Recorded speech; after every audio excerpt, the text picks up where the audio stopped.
Bienvenue à Manga Badass. Un abonné m'a demandé pourquoi ne fais-tu pas du One Piece? Ou si je n'avais pas envie de faire du One Piece. Oh là là là là là là là. J'ai mis le haut là. Je pense qu'il y a suffisamment d'experts qui traitent déjà de ce sujet, qui parlent extrêmement bien, même très bien de One Piece, et d'ailleurs avec beaucoup de talent.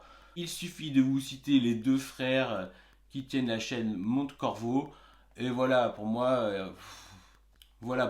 ils font le taf.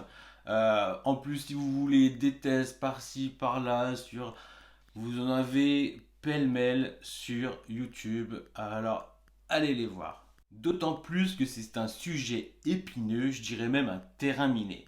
Néanmoins, je me suis posé la question, depuis quand One Piece bénéficie d'une telle renommée en France? Parce que, soyons clairs, même si One Piece a toujours eu un certain succès, elle n'a jamais eu une communauté aussi impressionnante, aussi présente, et d'autant plus depuis que le manga Naruto a pris fin. Alors à qui ou à quoi incombe la responsabilité du phénomène One Piece? Quelles sont les causes de ce succès toujours plus important? Est-ce que la responsabilité incombe des youtubeurs, des scans, de sa durée de vie, de la qualité de certains arcs, ou juste du talent phénoménal de Maître Oda comme certains le nomment? La première idée qui me vient, c'est que ça vient certainement d'un arc, plus ou moins marquant, puis au fait que les scans ont fait leur boulot et que les youtubeurs ont rebondi dessus. Ok, c'est un tout si on oublie le talent de l'auteur qui est aujourd'hui presque adulé par ses fans les plus fanatiques. Et donc le commencement, la hype, d'après moi, a commencé à partir de Marineford, où ça va dans tous les sens, où ça a une odeur de grande guerre digne d'une fin de série. On peut clairement dire qu'à ce stade, One Piece est à son apogée. Tout s'accélère enfin, même si on voit assez peu Luffy. C'est certainement l'arc le plus marquant et c'est certainement aussi la première fois qu'un personnage assez important décède. Ce qui narrativement est assez important dans cette œuvre, sachant qu'il n'y a pas de boule de cristal pour ramener à la vie votre personnage préféré.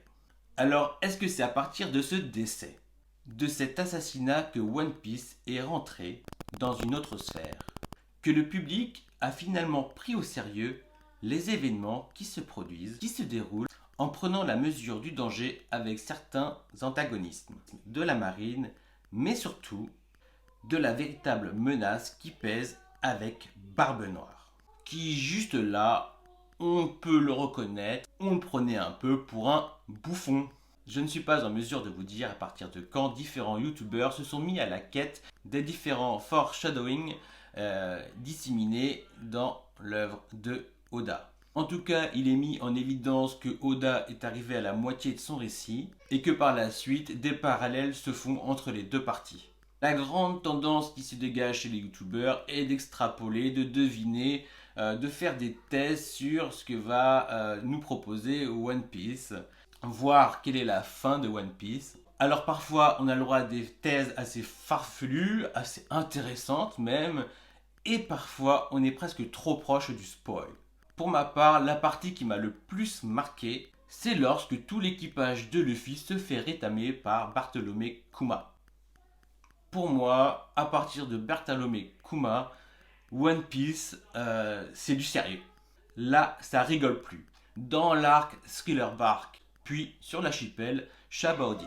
Donc je ne peux pas vous dire quel élément a fait son succès plus qu'un autre. Si c'était seulement sa durée de vie, j'en espère tout autant pour Hajime no Ippo, car franchement au niveau durée de vie, on est bien là. Après, est-ce que c'est l'anime? On l'a vu avec Demon Slayer, ça a fait vraiment quelque chose. Ça a vraiment donné un second souffle au manga. Concernant Hajime no Ippo, peut-être qu'un nouvel animé, une nouvelle saison est en préparation et ça reboostera l'intérêt du manga au grand public, ce qui serait vraiment pas négligeable. Et si c'est vraiment l'animé, il me semble que beaucoup de youtubeurs aiment enregistrer leurs réactions face aux trailers ou aux scènes d'action, de combat avec Luffy et un véritable adversaire. Donc Autant la qualité de l'anime de One Piece fait par la Toei Animation est pas terrible en soi, elle est pas fantastique, mais lorsqu'il y a des combats avec Luffy, des combats, ils sont assez magistraux. Autant on peut critiquer la qualité sur le long terme, autant lorsqu'il y a des combats importants, l'animation est au rendez-vous et il suffit de quelques bons combats pour relancer l'intérêt de tout à chacun. Après tout, l'anime One Piece a tardé à apparaître pour le grand public. Il n'y avait pas de continuité. Aujourd'hui, peut-être que Internet a fait la différence. La disponibilité dans les streamings également. Enfin voilà, son succès n'est pas usurpé. Il n'est pas volé. Nous avons véritablement le droit à une œuvre magistrale. J'ai hâte de lire la suite. J'ai hâte aussi qu'on arrive à son épilogue. Euh, j'ai hâte de découvrir de nouvelles vidéos de certains youtubeurs